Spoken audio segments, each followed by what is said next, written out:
nous allons remettre la parole à M. Alioune, expert en droit humain. Il est un doyen que nous respectons beaucoup au niveau du Sénégal, n'est-ce pas? Tout le monde sait ce qu'il a eu à faire sur les droits de l'homme. Et aujourd'hui, nous avons véritablement l'honneur de participer à cette cérémonie de lancement Sunu Gis Gis, n'est-ce pas, portant sur la question du président Diomaye Faye, donc dans l'exercice de ses fonctions, un an de fonctions.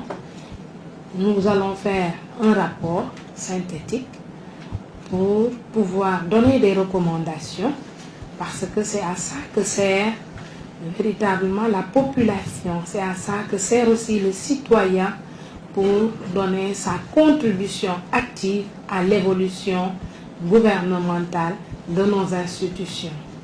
Je pense que s'il y a un point sur lequel nous sommes en retard en tant que pays, en tant qu'Afrique, c'est sur la question de la décentralisation.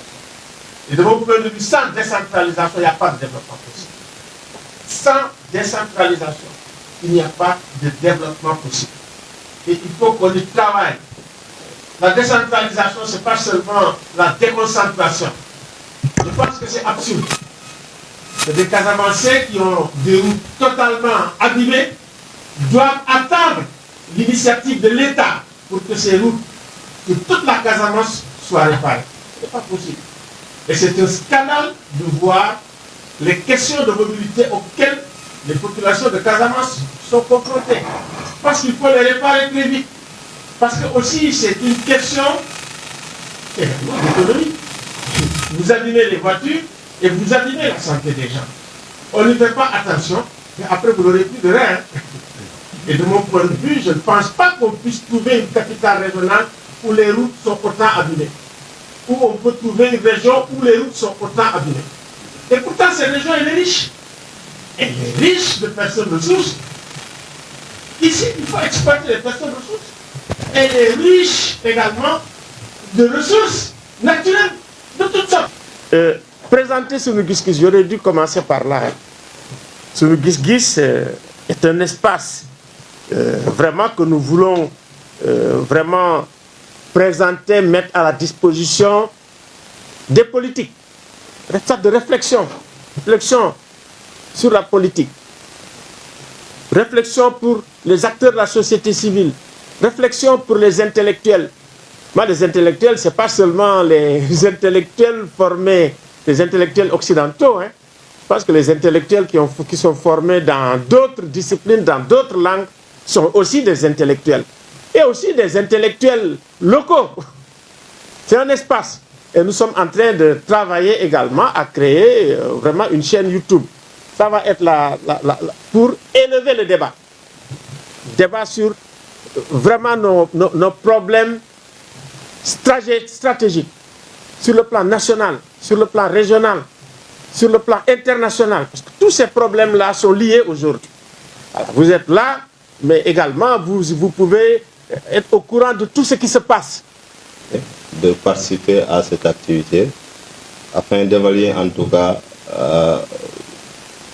la politique éducative depuis l'arrivée des nouvelles autorités. Il faut le dire que un an après l'arrivée du président Bassirou Diomaye Faye au pouvoir, il est important de regarder ce qui a changé ou pas dans cette magistère, surtout dans le secteur de l'éducation, qui demande en tout cas un socle fondamental, que ce soit au niveau du PSE comme au niveau du plan, au niveau aussi de Sénégal 2050. L'axe humain, le capital humain, est vraiment mis en exergue. Et c'est pourquoi, en termes de contexte, il faut rappeler que ça a été un contexte difficile avec l'arrivée de ce pouvoir, parce que le système éducatif était fragilisé par le conflit politique qui existait. À chaque fois, c'était des grèves, des enseignants arrêtés aussi pour des activités liées à leurs activités politiques, la tension au niveau de l'université aussi. Et il faut rappeler aussi qu'il y a plus d'1 million d'enfants, en tout cas, qui sont hors du système. Et que nous avions dans nos différentes enquêtes trouvé qu'il y avait 409 789 élèves de l'élémentaire qui n'avaient pas d'extrait de naissance aussi, pour le rappeler. rappeler aussi qu'il y a près de 46 000, pour ne pas dire 48 000, manque de salles de classe. C'est-à-dire si on veut que tous les enfants en âge de scolariser d'être dans les classes, il nous faut au moins construire plus de 48 000 salles de classe. Son action s'articule autour de plusieurs axes stratégiques, directement liés aux défis de représentativité et d'inclusion politique. Ces axes stratégiques sont d'abord le plaidoyer pour l'inclusion politique. La PFPC, à travers ses organisations locales, comme le COSEF, l'antenne de Ziguinchor, a joué un rôle déterminant dans les campagnes de sensibilisation sur l'application de la loi de 2010 sur la parité, en insistant pour que celle-ci ne reste pas limitée aux listes parlementaires, mais soit également appliquée au niveau local. Je ne pense pas, en tout cas à ma connaissance, je n'ai pas vu une ville qui est aussi proche des deux capitales des deux pays limitrophes. Ziguinchor est à 147 km de Bissau. Ziguinchor est à pratiquement 225 km de Banjul. Je ne pense pas qu'il y ait encore une autre ville qui soit aussi proche de deux pays limitrophes et frères. Et dans le cadre de l'intégration, effectivement, on a beaucoup de tracasseries. C'est parce que des efforts dans le cadre de la libre circulation des biens et des personnes, eh bien, c'est des vœux pieux. Il y a des textes qui sont là, mais qui ne sont pas appliqués. Si je prends par exemple le cas de l'UEMOA, il y a effectivement ce qu'on appelait le Fonds d'aide à l'intégration régionale, qu'on peut abréger en FAIR. C'est comme ça qu'on l'appelait, F-A-I-R, le FAIR. Alors, dans ce fonds d'aide à l'intégration régionale, il y a des pays, naturellement, comme la Guinée-Bissau, qui, dans le cadre de l'intégration, avec l'ouverture des frontières économiques, eh bien, peuvent se retrouver être importateurs nets. Parce qu'aujourd'hui, si nous prenons le cas de la Guinée-Bissau et du Sénégal, le Sénégal exporte, disons, relativement plus de biens que la Guinée-Bissau n'exporte de biens du côté du Sénégal.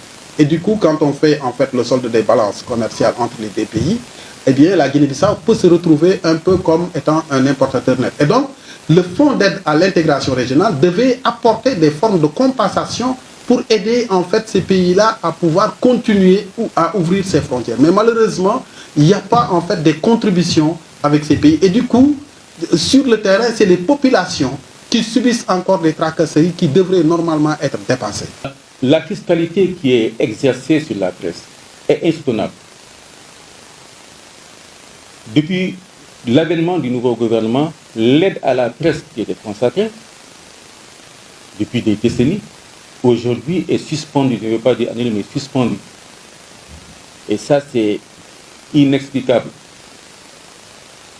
Pourtant, l'autorité, l'État a prévu d'augmenter cette aide. La fait passer de 1,9 milliard à 4 milliards. Mais quel est le problème? Pour que non seulement on n'applique pas cette nouvelle mesure salutaire, mais même l'existant, ce qu'on a trouvé ici jusqu'à présent, ce n'est pas appliqué. Non seulement vous n'aidez pas, vous ne subventionnez pas, mais vous exercez une pression fiscale terrible.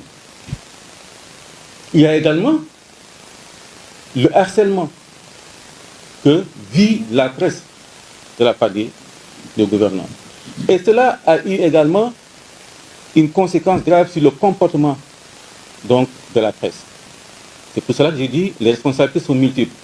Aujourd'hui, on assiste beaucoup plus à une presse qui fait dans la défiance, à une presse qui fait dans la témérité, en confondant malheureusement le courage à la témérité. Le courage, c'est encadré par la loi qui dit que même au prix de ta vie, s'il y a une information essentielle qui intéresse la population, le journaliste est tenu de la donner. À propos, je voudrais tout simplement interpeller M. Cessa Saho du ministère de l'Éducation sur un phénomène que nous sommes en train de vivre ces derniers temps, c'est-à-dire le recrutement massif des enseignants dans le public. Maintenant, notre inquiétude, c'est par rapport à la migration des enseignants du privé catholique vers l'État. C'est vrai qu'ils y trouvent leur compte, parce que tout simplement, ils estiment que, voilà, il y a beaucoup de privilèges là-dedans, les rémunérations sont plus intéressantes, etc. Mais c'est l'avenir du privé catholique qui est en train de mourir progressivement. Vous remarquerez les résultats, les très bons résultats. Parce qu'actuellement, ce qui se passe, ces jeunes qui refusent de travailler la terre, ils partent, ils migrent à l'étranger, en Espagne, en Italie, pour cultiver là-bas. Deuxièmement aussi, aller dans les ateliers de menuiserie, de mécaniciens, etc., vous ne trouverez quasiment plus de jeunes. Il y a certains métiers qui sont en voie d'extinction, de disparition, notamment la menuiserie, parce qu'il n'y a plus de jeunes. Où sont-ils?